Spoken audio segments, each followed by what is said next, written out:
Si punta natin si Pangpang.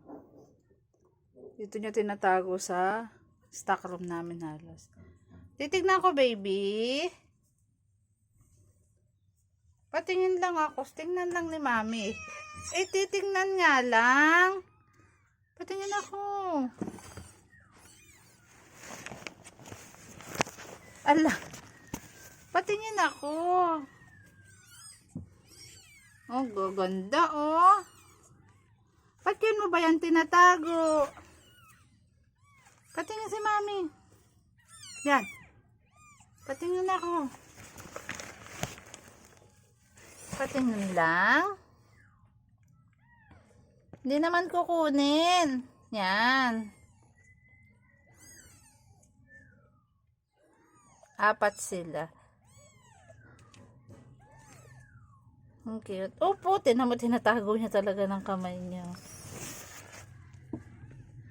Tingnan lang ni mami yan